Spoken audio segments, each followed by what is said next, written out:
A emenda que ficou conhecida como orçamento de guerra já está na Constituição. De autoria de deputados, a medida cria condições legais para agilizar as ações de combate ao novo coronavírus. A proposta foi aprovada na Câmara no início de abril, mas foi modificada pelos senadores e voltou para uma nova votação.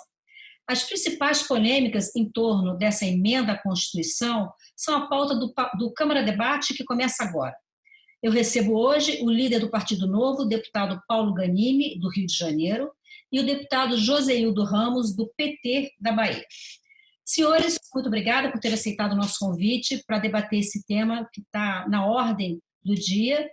E eu quero tratar basicamente de dois pontos que foram bastante polêmicos: a questão da manutenção dos empregos e das operações do Banco Central. Deputado Joseildo Ramos, eu começo pelo senhor. A primeira polêmica que eu quero tratar é dessa questão trabalhista. Existia uma tendência, ou pelo menos um pedido por parte dos partidos de esquerda, de que as empresas beneficiadas com benefícios creditícios, financeiros e tributários tivessem o compromisso de manter os empregos. Isso acabou não ficando no texto final. Eu queria que o senhor explicasse um pouco qual é a preocupação e o que o senhor acha que pode acontecer em função disso. Bom, em primeiro lugar, eu gostaria de cumprimentar vocês pelo belo trabalho que vocês fazem. Vocês estão de parabéns pela cobertura que fazem e aspectos super importantes da política, da economia, enfim, do cotidiano das nossas vidas. Quero cumprimentar o colega, o Paulo Ganimi. A gente se encontra pessoalmente várias vezes, mas hoje a gente está de longe. Mando um abraço para você. E é muito bom que discutamos essas questões, porque pode esclarecer um monte de dúvidas que pairam para o brasileiro e a brasileira em geral. Primeiro, eu quero dizer que o legislativo brasileiro hoje tem um recorte, um espectro mais conservador de todos desde o período republicano que nós temos aqui no nosso país. E, sucessivamente, mesmo em pautas que visam o combate à Covid-19, se sobressai em votação em detrimento do interesse da classe trabalhadora, dos trabalhadores formais e informais e dos desempregados. Entretanto, do ponto de vista do setor financeiro e rentista, então o parlamento tem sido parcimonioso, tem sido obsequioso e tem passado matérias em detrimento do interesse coletivo. Esse artigo 4º, ele puxava o Brasil para fazer aquilo que a França fez, que a Alemanha fez, que a Espanha fez, que Portugal fez, incluindo exigindo contrapartida de vinculação e manutenção de empregos. Porque a corda mais fraca nesse processo é exatamente o trabalhador, e principalmente num país tão desigual quanto o nosso, que não é a realidade de todos esses países europeus capitalistas, mesmo porque, após a pandemia, nós teremos algumas pós-verdades que se estabelecerão, como em toda a crise que existe do ponto de vista histórico, e a gente vai falar mais tarde sobre isso. Eu quero então ouvir o deputado Paulo Ganimi. Deputado, segundo alguns parlamentares que participaram desse debate, essa medida ser adotada, ou seja, a obrigatoriedade de manutenção de empregos, afetaria a capacidade de gestão das empresas, o que seria prejudicial, sobretudo, para pequenas e microempresas. Qual é a sua análise em relação a isso? Não, exatamente. Acho que a intenção de quem colocou esse objetivo de obrigar a manutenção de emprego para quem optasse por esse auxílio era uma boa intenção até. Só que, na prática, ela teria o efeito contrário. Vamos colocar aqui como exemplo uma empresa que tenha 30 funcionários. 30 funcionários não é uma empresa muito grande, nem uma pequena, uma microempresa, mas é uma empresa relativamente rotineira aí na nossa sociedade, restaurantes, e outras pequenas empresas.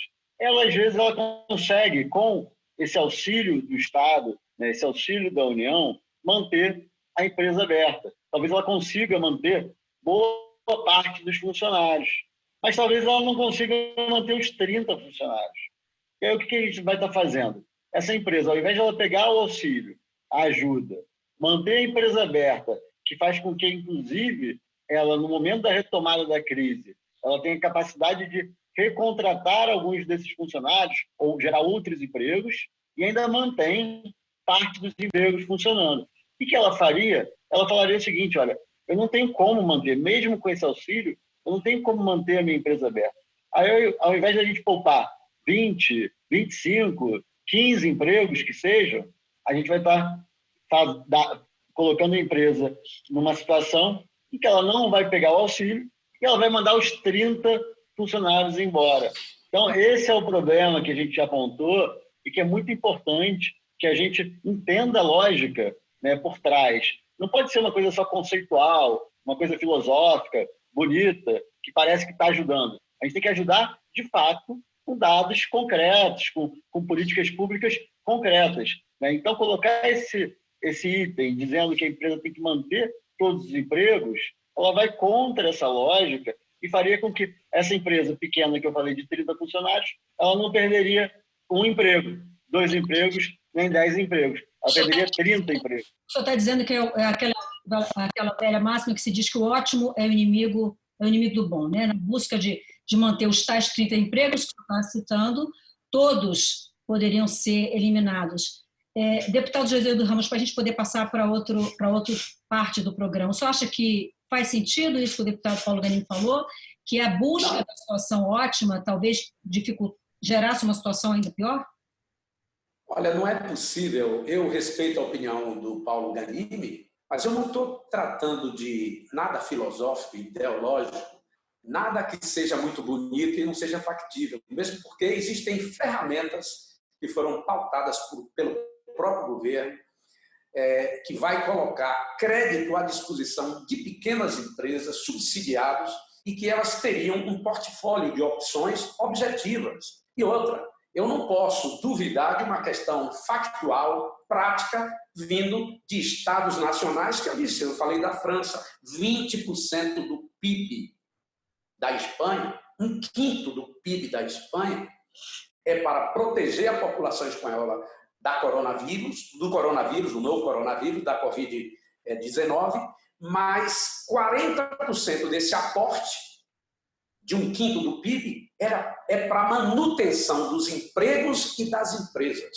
Porque não existe crise financeira, não se estabeleceu, ela vai se estabelecer. A crise é de produção, porque a força do trabalho, pelo distanciamento social, pelo isolamento social, está em casa. Então, e outra coisa, só para poder observar para o nosso companheiro, deputado Paulo Ganimi, observe qual o país que foi mais acometido da Covid-19. É o país mais rico do planeta, é os Estados Unidos. Por quê? Porque lá não tem um sistema público de saúde. Então, não existe uma regência onde exista uma obrigatoriedade de setores, uma posição sistêmica para você planejar o combate ao Covid. Foi isso que aconteceu, ao contrário da China. Então, é isso, o hipossuficiente entre nós é o trabalhador, isso é fato, é o cotidiano, é o trabalhador informal, são os desempregados que tem. Nós estamos olhando para ele, mas a empresa ela pode escolher, sendo pequena, média ou grande, ela tem instrumentos à sua disposição. Deputado Paulo Ganimi, eu falei na abertura do programa que tinha 2 pontos que tinham sido bastante polêmicos nas votações, e o segundo ponto diz respeito à possibilidade de negociação de títulos privados pelo Banco Central. Diferente do que acontece na primeira parte do programa, que a gente está falando de empregos, né, de trabalho, que todo mundo sabe o que é isso, eu queria que você explicasse rapidamente o que foi a polêmica em torno disso, o que o Banco Central não vai poder fazer, o que ele vai poder fazer, que gerou tanta polêmica. Bom, esse ponto, eu acho que é um ponto até que não vai ter muita polêmica aqui entre nós dois, porque o Novo e o PT votaram de forma similar nos destaques, tanto do PSOL quanto do próprio Novo, que tentavam evitar essa possibilidade do Banco Central adquirir tanto títulos públicos quanto títulos privados, né? São efeitos diferentes. O título público não é um risco de calote ou de compra de títulos podres, mas é um risco inflacionário, é um risco de afetar também a questão da taxa de juros no Brasil. Só que a segunda parte, né, eram 2 incisos. O segundo inciso que permitia ao Banco Central, que permite ao Banco Central a compra de títulos privados, a gente entende, né, eu até acredito que com o atual presidente do Banco Central, o atual ministro da Economia, dificilmente eles vão comprar títulos podres. Eu confio neles. Só que eu não vou votar numa PEC, né, ou até mesmo num outro projeto de lei, baseado na confiança em quem está no poder. Até porque a gente não sabe se quem está hoje como ministro e como presidente do Banco Central vai ficar até o final da pandemia. A gente já viu aí, nesse meio da pandemia, 2 ministros importantes saindo, né? Então, quem sabe, também outros não podem sair. Claro que não é isso que eu desejo, nem é isso que eu acho que vai acontecer, mas eu não vou dar permissão ao Banco Central comprar títulos podres, que é isso que a gente votou, isso que a gente autorizou, né? Claro que a intenção não é essa, a intenção é que eles ajudem, né, as empresas, podendo comprar títulos de empresas, né, que estejam em situações difíceis, inclusive com o mesmo objetivo de manter as empresas abertas, de manter o trabalhador trabalhando e tudo mais, mas a gente também permitiu com isso que eles comprem títulos podres. O texto até melhorou quando voltou do Senado, que tinha algumas ressalvas, né, mas ainda assim é muito frágil a ressalva. Tem outro lado também, quando a gente fala de comprar título, não é só o presidente que define a compra de título. O próprio gestor ali pode fazer isso, e até às vezes sem ser de forma intencional, né? Então, isso a gente já viu banco grande quebrando, e no caso aqui, caso a escolha seja muito ruim, não acredito que o Banco Central vai quebrar, mas no final das contas, quem vai pagar por isso vamos ser todos nós. Então, assim, não é contra a ajuda do Banco Central, mas é contra o mecanismo que foi colocado que permite que os títulos podres sejam colocados. E aí só uma ressalva sobre a questão do crédito, né, que foi falado anteriormente pelo Joséildo. As empresas estão tendo muita dificuldade em ter acesso a esse crédito. A gente tem conversado muito com donos, pequenos empresários, donos de restaurantes, tudo mais. Então, toda essa ajuda, e mesmo que eles tenham acesso ao crédito, tem que lembrar que crédito gera uma dívida. Então, qualquer medida que a gente dê agora, que faça agora, para ajudar pequenas empresas, né, pequenos empresários, a gente vai estar colocando uma dívida futura. Então, tudo isso é paliativo. Não é um remédio que cure o problema, só está gerando uma ajuda para as empresas. A gente quer, sim, que as empresas mantenham os empregos, mas a realidade ela está batendo na nossa porta. Deputado Paulo Ganimi, o senhor falou um ponto interessante, que é sempre bom chamar a atenção disso para as pessoas que nos assistem, que o PT e o Novo estavam juntos nessa discussão, né? Porque isso é uma característica do parlamento. Às vezes as pessoas dizem que os interesses são sempre inconciliáveis, mas não, né? Eu só dei um exemplo claro disso. No final, com a aprovação da emenda, como é que ficou o Banco Central? O que o Banco Central pode e o que não pode? Bom, ele pode tanto comprar título do Tesouro, né, que na verdade já era permitido, só que a forma mudou, né? Com essa emenda a forma de compra mudou. Mas o principal problema para a gente é que ele pode comprar títulos privados, ou seja, ele pode ir num banco privado, né, ou numa outra instituição financeira, comprar títulos de empresas, assim, o que a gente já viu na nossa história, e aí não estou entrando no mérito do partido que estava no poder ou não, tá? Não é uma questão política, é questão da estrutura política do país, da estrutura de relações entre a política e a economia, que sempre, quando ela é muito grande, muito forte, ela acaba sendo ruim. Uma decisão política pode influenciar na decisão técnica, né, ou que deveria ser técnica, de uma instituição, como já foi com o BNDES, e agora a gente está permitindo isso com o Banco Central. Uma coisa que diminuiria isso, e que é o caso de outros países, que é um ponto que é importante falar, em outros países o Banco Central pode comprar esses títulos. Só que o Banco Central dos outros países, como os Estados Unidos, ele é independente. Então, ele é feito como a gente tem outros órgãos no Brasil, que o presidente até nomeia, mas o presidente presidente da República, né, nomeia, mas o presidente do órgão, ou do Banco Central, ele tem um mandato. E esse mandato ele não pode ser retirado a qualquer momento. Por isso, a influência política diminui muito. E aí esse problema seria menos grave. Deputado Joséildo Ramos, eu queria ouvi-lo em relação a essa questão do Banco Central e, como a gente está caminhando para o final, já colocar um outro ponto da emenda à Constituição, que é o seguinte: está previsto um conjunto de regras voltadas para garantir a transparência das operações que serão realizadas, inclusive a possibilidade do parlamento sustar algumas dessas operações. E isso traz à luz também a possibilidade, quando a gente fala de títulos podres, dos outros agentes do mercado, desse setor, observar e ficar atento a isso. Eu queria ouvir um pouco em relação a isso.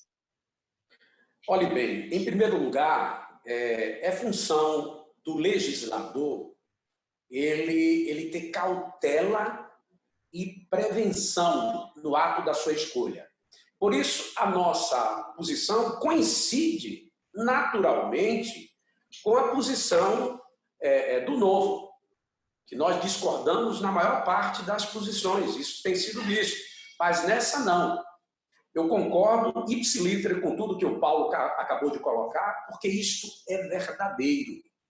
E outra, numa nação onde a gente já, lá atrás, já ouviu falar das polonetas, então imagine o que pode significar doravante com essa abertura, mesmo porque eu reconheço que nós temos um sistema financeiro robusto, o Banco Central bem posicionado, entretanto, nós não podemos ficar a reboque de uma administração pública federal, do presidente que não lidera, não coesiona o governo, ele não está demonstrando essa possibilidade, e não é possível, no mundo não existe nada semelhante que em plena pandemia, uma tragédia humana, então o ministro da Saúde é sacado, por diversos motivos que não convém dizer aqui agora, e logo depois o ministro da Justiça, cuja simbologia é grande, e ele abriu mão de alguém que simbolizava a luta contra